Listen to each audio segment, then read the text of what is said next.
كان عندنا فرصة في 2020 نموت كلنا، بس احنا اللي استغبينا ولبسنا كمامة. عزيزي الصديق، عشان ما اطولش عليك، لان فيديو النهارده انا مش عارف اتكلم، وده بجد. يعني انت لو تلاحظ هتلاقي فيه تغييرات كتير ورايا، والسبب في كده ان نص الاضاءه التاني اللي ما اتحرقش في الفيديو اللي فات اتحرق النهارده. وانت دلوقتي هتقول ما شاء الله عبود بقى نشيط وانتاجه. لا، مفيش منه. كل الحكايه ان انا بحاول انقذ ما يمكن انقاذه، يعني بحاول اعوض بس قبل ما نشوف اللي هنشوفه، اوعى تنسى تدعي لاخواتك بالنصر، تدعي لابويا بالرحمه. وعزيزي الصديق،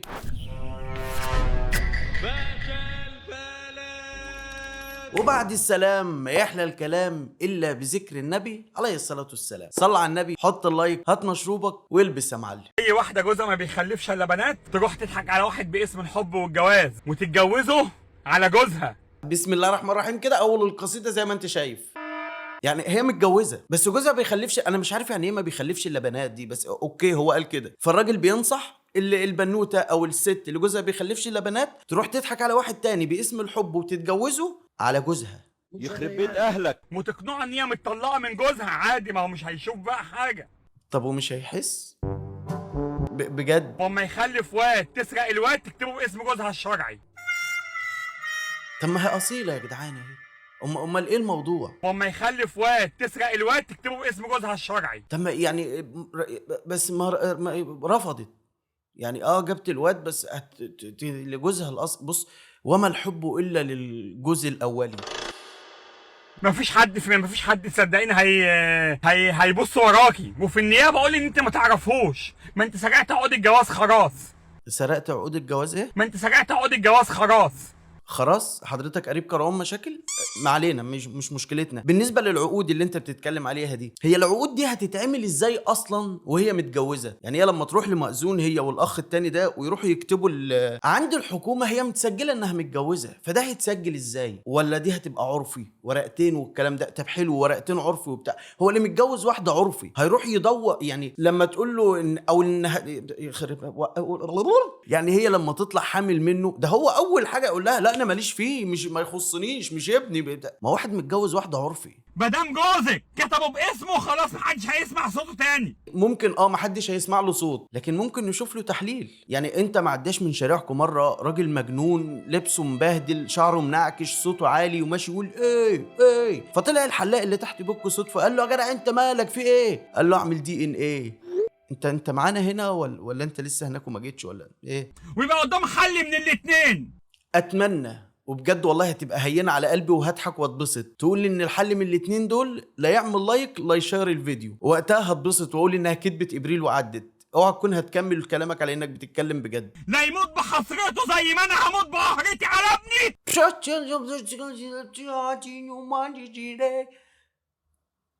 ابنك؟ يعني انا اسف انت كنت القرطاس اللي هي خدته من ورا جوزها، ولما جاب الواد رجعت لجوزها. معنى كده يا صاحبي ان انت كنت ماشي في الحرام ومتجوزها عرفي. اصل موضوع ان انت اتجوزتها بجد ما فيش منه. ما فيش واحده ينفع عند الحكومه تتسجل متجوزه اتنين. مش جايبه مشترك يا حضرتك عشان الحكومه ما جابتليش حقي لا يفضحك ويودي نفسه في 60 داهيه. لا، موضوع ان هي تتفضح ده ممكن نتناقش فيه، لكن موضوع ان انت هتروح في 60 داهيه لا، ده اكيد اطمن ان شاء الله ما تقلقش بعد اللي انت عملته. اصل يعني هي بسهوله جدا توديك في داهيه على الاشهار اللي انت يعني التشهير اللي انت بتشهرها بيه ده ولا بتشهره بيه. المهم ان انت دلوقتي في 100 حاجه هتوديك في داهيه، زي انك مثلا اتهمتها ان هي اتجوزتك على جوزها، وده مش هينفع الا لو انت اتجوزتها عرفي. وقتها هي اكيد هتتفضح وانت اكيد هتروح في 60 داهيه. ده غير ان ابنك اللي هتموت بقهرتك عليه ده هيبقى انا اسف يعني ابن حرام. ما هو اللي هيجي من جواز عرفي ده مش ابن حلال. فدي ان صحت روايتك وصح الكلام اللي انت بتقوله فالف مبروك، انت رحت في 60 داهيه مع اللي رايحين. او ان هي تثبت ان انت كلامك كله هاتش في نتش، وساعتها تروح في داهيه لوحدك، تلعب هناك بقى تبقى لوحدك. انتوا عقابكم الوحيد عندي، عقابكم الوحيد عندي امام الله انكم تسيبوا البلد وتمشوا. وانا هخليكم تسيبوا البلد وتمشوا وانت عارفه طالما رئيس الجمهوريه ما ردش عليا.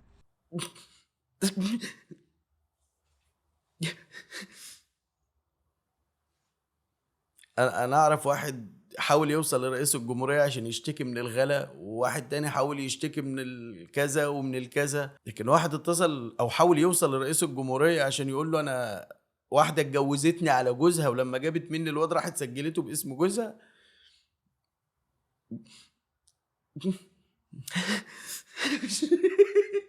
والحكومه ما ردتش عليا وسابوني بحسرتي على ابني وابني مكتوب باسم واحد تاني، يبقى عليا وعلى اعدائي يا رب. مش عارف والله، ما عارف اتعاطف. انا بحاول اتعاطف معاه، بس هو يعني القصه اللي بيحكيها دي فيها مأساة، بس فيها خرافات كتير قوي يا صديقي. يعني مش جايه معايا سكه ان واحده راحت اتجوزته عشان تجيب منه الواد وترجع لجوزها تسجل به الواد. يعني انت عارف حاجه عبيطه، في قصه هلاميه كده مش داخله دماغي، فعشان كده مش عارف اتعاطف معاه. لكن صراحه لو هو بيتكلم بجد فهو لازم يروح في 60 داهيه. عليا وعلى اعدائي يا رب، وحسبي الله ونعم الوكيل في كل مسؤول في الحكومه.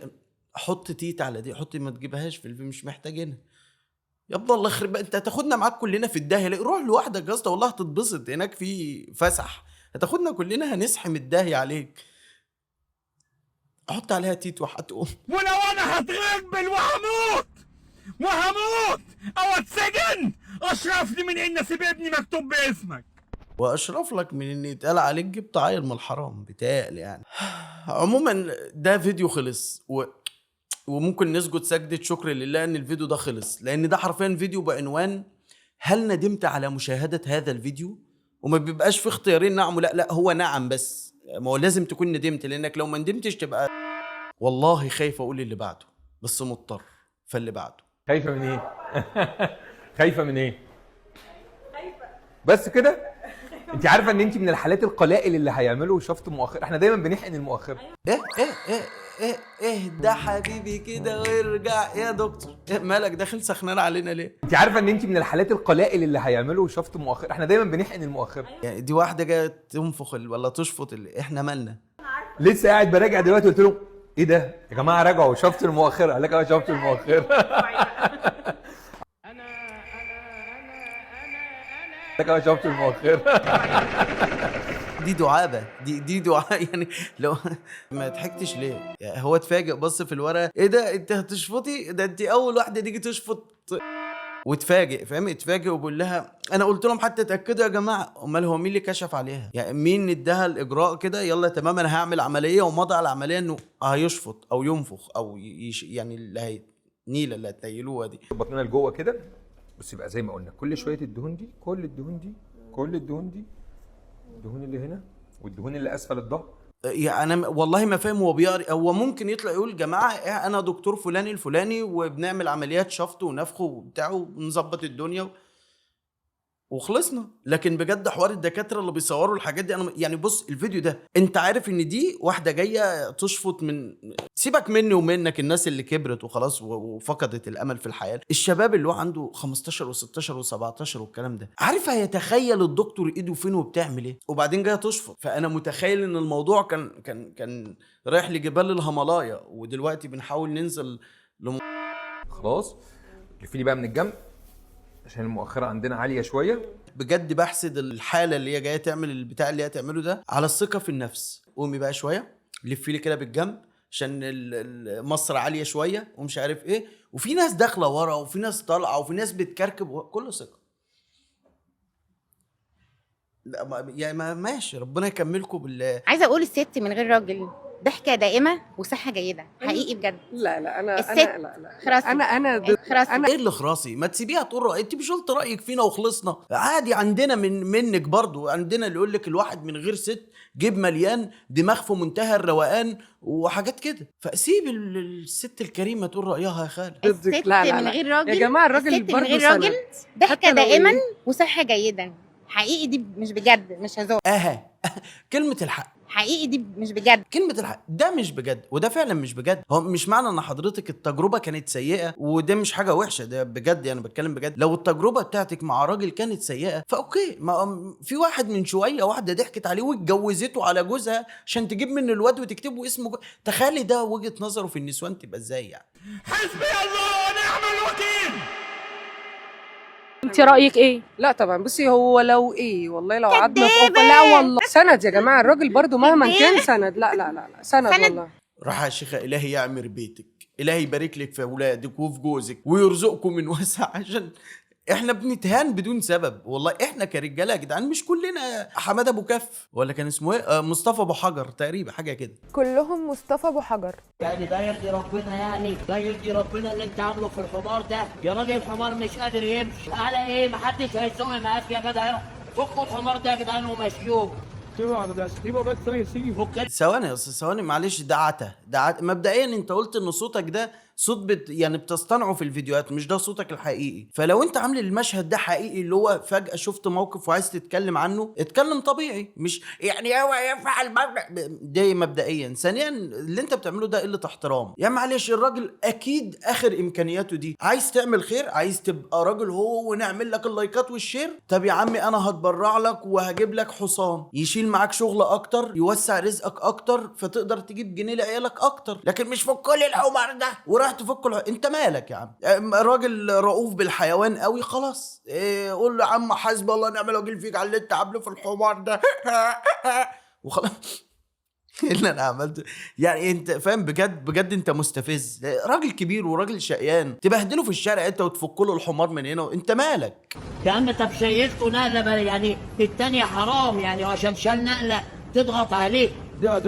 محدش يزق، اسحب انت ورينا هتسحبه ازاي. يعني رحمتك بالحيوان تخليك تساوي الانسان بيه؟ يا سيدي الراجل غلطان والراجل محمل حمولة زيادة وفعلا ده افتراء وحرام، بس ده مش معناه اللي بتعمله انت ده الصح خالص. يعني وانت بتفكر في ال3 4 مليون مشاهدة للفيديو ده هيجيبوا لك عشان قد ايه انت جميل ولطيف وبتاع وكده؟ يا عم فكر في عيال الراجل الشقيان اللي طالع عين اهله ده، اللي هتظهره بمنظر زي ده قدام الناس وانت او قدام عياله وانت عايز تركبه مكان الحمار يشد. ده انا ما غلطتش لما نهقت عليك بجد بقى.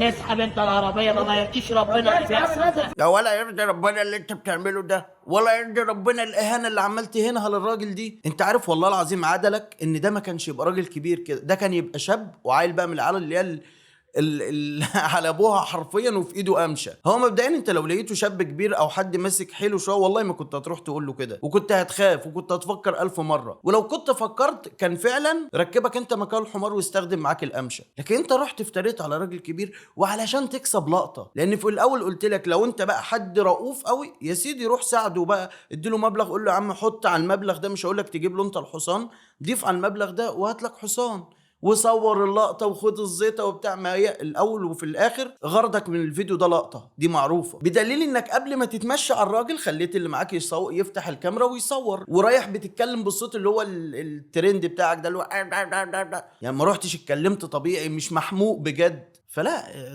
ده بقى عته، ده فيديو. هل ندمت على مشاهده هذا الفيديو؟ نعم واقر على ذلك حرفيا. وبس لحد هنا يكون انتهى الفيديو. اتمنى الفيديو يكون عجبك، لو عجبك حط لايك، مش عجبك حط لايك وشيره، وروح شوف القصص اللي نزلت على القناه التانية، لان انا هنزل قصص تاني قريب، اللي هو ممكن اصلا وانا بنزل لك الفيديو ده يبقى في قصه جديده نزلت هناك. تابع هنا وهناك عشان ان شاء الله هنعمل غزاره انتاج عشان نعوض اللمض اللي عماله تتحرق دي. خليك كبير.